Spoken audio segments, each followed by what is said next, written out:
Have you ever noticed that the harder you try to correct your child when they're upset, the less they seem to listen? It's almost like your words bounce off a wall. And that's because they do, at least emotionally. Correction without connection doesn't stick.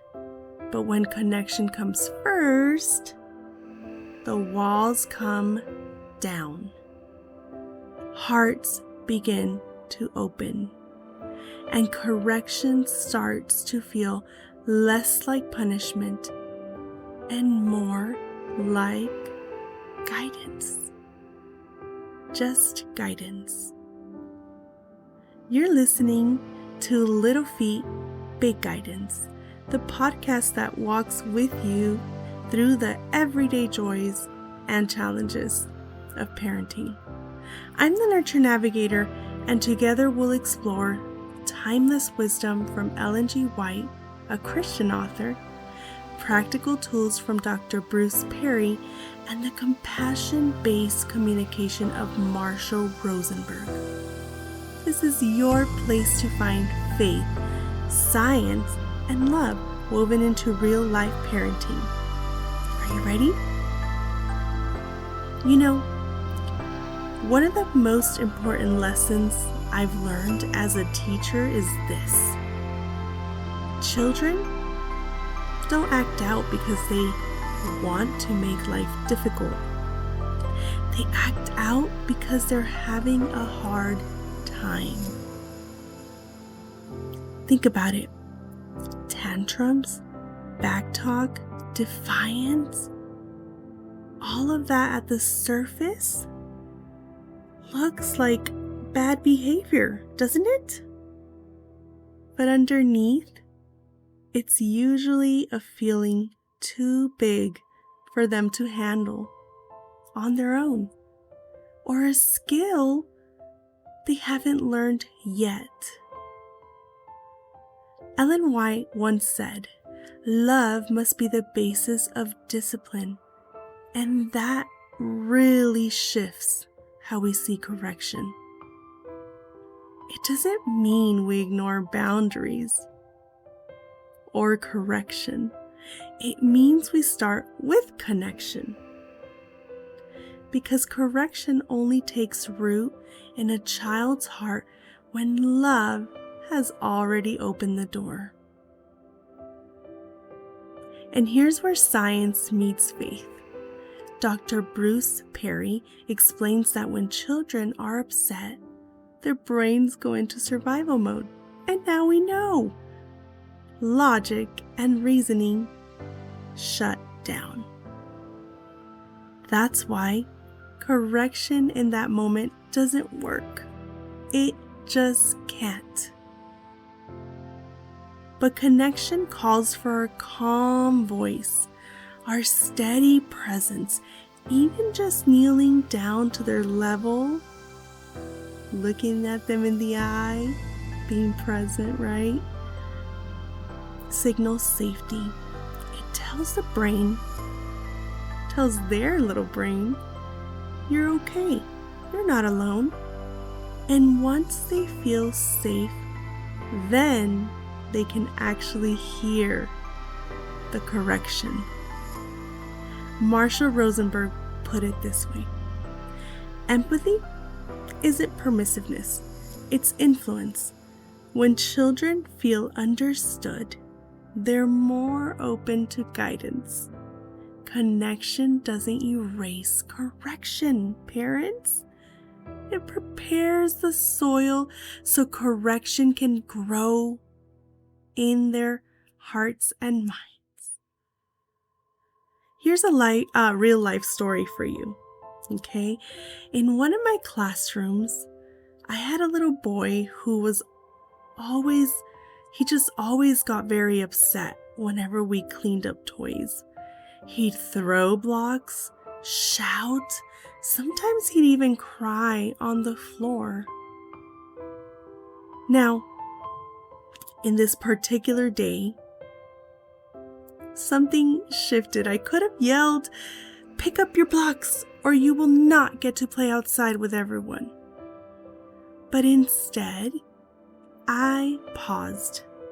I sat down next to him and said, "You really didn't want playtime to end, did you?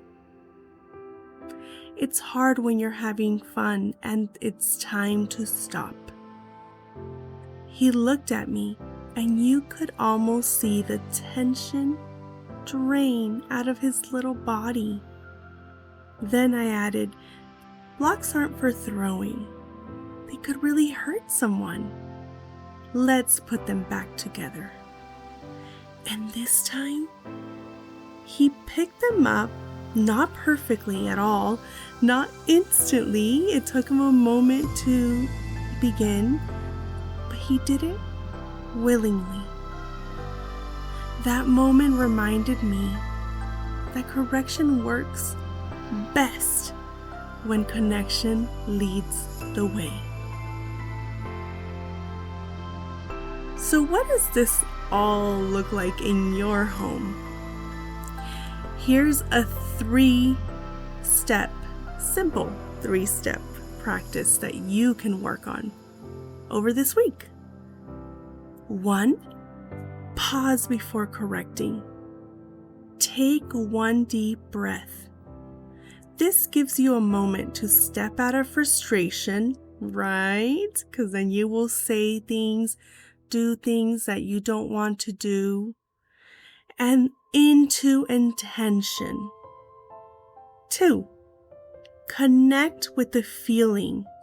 Don't ignore it, right? Don't be across the room. Get on their level, eye to eye if possible, and say what you see. What's going on? You're really upset that playtime is over.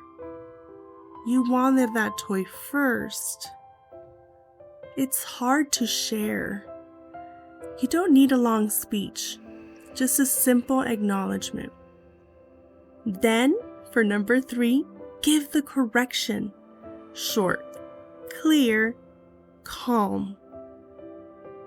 Don't forget, it's time to brush your teeth now, or blocks are for building, not throwing. It's not magic. Your child won't suddenly follow through instantly overnight. But here's what you'll notice. Their defenses soften. They're more open to listening.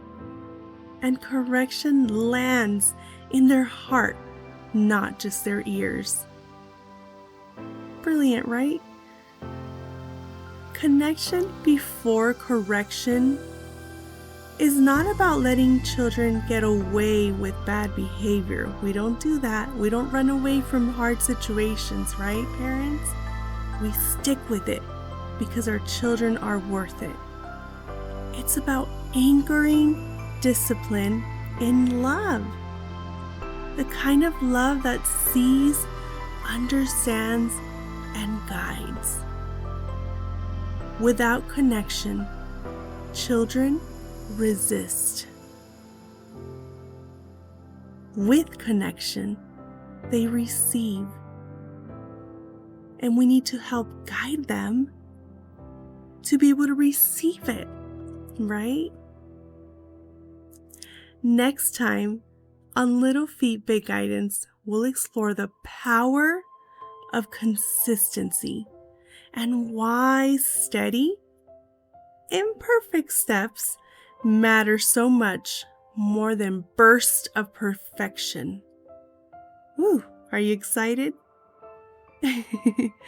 Thank you for joining me today.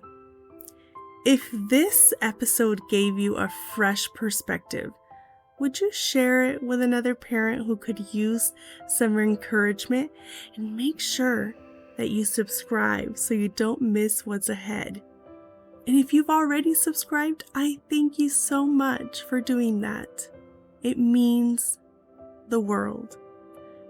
Remember, the most powerful discipline flows from connection, because when a child feels connected, correction becomes guidance, one little footstep at a time.